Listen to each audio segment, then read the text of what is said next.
Welcome to the Simulation Center at the University of Southern Indiana. My name is Chris Thompson and I'm the coordinator of clinical simulation here at USI.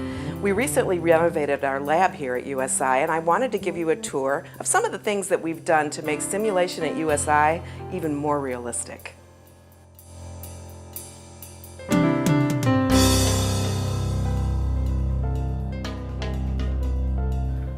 The original sim lab at USI was an open room. It had cabinets at both ends, and some of you may recall who have seen it that there were beds all along the sides with curtains in between. When we decided to renovate the sim center, we decided to make the rooms a little bit more soundproof.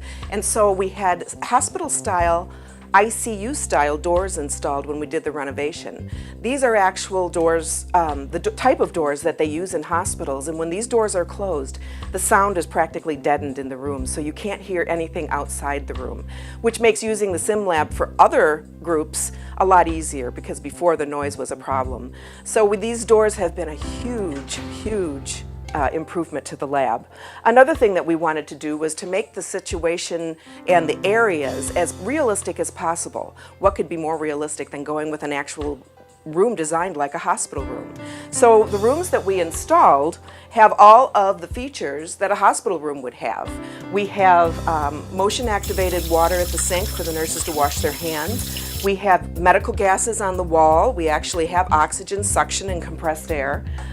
We have the patient monitors in the room, IV poles that are similar to what are being used in the hospitals. These are probably one of the most popular brands of IV pumps on the market today, and we have 4 of them for our students to use here at USI. The beds that we have are fairly new beds, and so the students will see similar things in the hospital as well. And we thought we'd put in some details like overbed lights that make it seem more like a patient environment that you'd find in the hospital. I think that by students working in an environment like this, not only do they get exposed to the scenario, but they get exposed to that overall feeling of being in a hospital room and working with a patient. So that adds a little bit to the realism, and the feedback from the students has been overwhelmingly good.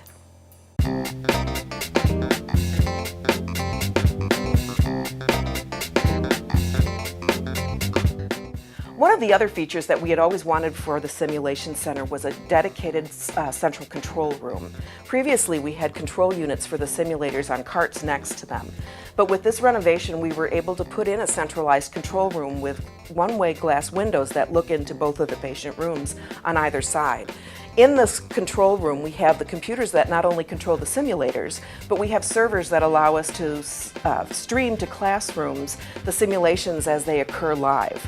We also have the ability to record those simulations so that students and instructors can watch them back together and go through the debriefing process. I have had students come into the lab on other occasions just to watch it again so that they can continue to learn from what happened that day during the simulation. We have new software from Layerdol, it's called SimView, and that allows us to really do some nice streaming of the visual images and the sound that we get during the simulations. We had one last week and the students really seemed to enjoy the new way that the software worked, and I think that it's working better than it has in the past.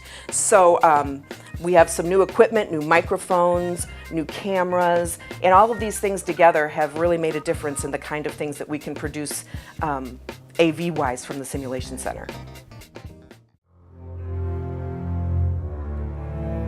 Another thing that we gained in the renovation of the Simulation Center was space. Although we had a great big room before, it never seemed like we had any space for anything.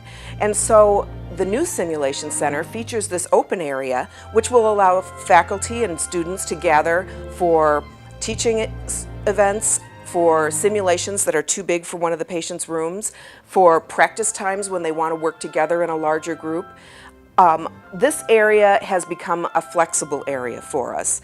This bed can also be moved up against the wall, and we can set this area up to be a home care environment or perhaps an office where a wellness coach might be meeting a patient. So this area offers us some flexibility as far as what we can do with teaching and also what we can do with simulation. On the other side of the control room, we have another patient room that's a mirror image of the first patient room that you saw earlier. This room is used, again, for simulations, and we can run simulations simultaneously in both rooms thanks to the doors and the walls that we've installed. We have curtains in the rooms as well that allow us to pull them over the doors if a patient and student are working together on something that requires privacy, or if the instructor just wants to have a situation where there's no distractions for the student. In this room we have all of the things that we have in the other rooms, the medical gases, the cabinetry, and the students again have all giving us overwhelmingly positive reports about how they feel when working in these rooms. They say it feels just like we're at the hospital, and I think that's exactly what we were going for. Some of our more advanced students need to do assessments on patients, head-to-toe assessments as you might get in a doctor's office. So we thought that it would be beneficial for those students and for some of the other students that might find themselves doing physical assessments as well, to have an office environment. So we created a doctor's office or a nurse practitioner's office exam room. We have a brand new patient bed, and that bed has all of the exam features that a doctor's office bed would have. Of course, we have a scale and we have the exam equipment on the wall. In this room, students can perform a head-to-toe assessment on a standardized patient while their instructor watches through one-way glass. Or we can pull the curtain, and if the instructor would prefer to watch on camera, we can put a camera and mic the room and allow them to watch off-site while the student does the assessment. We can record those assessments so that the student and the instructor can watch together, and the student can see what they did well and what things could possibly change in the future. I think this room was a really good addition to the simulation center because we were so focused on hospital that I think that it was important that we took a look at some of the other environments that our students will be encountering patients in. This is the clean utility room that we added to the simulation center.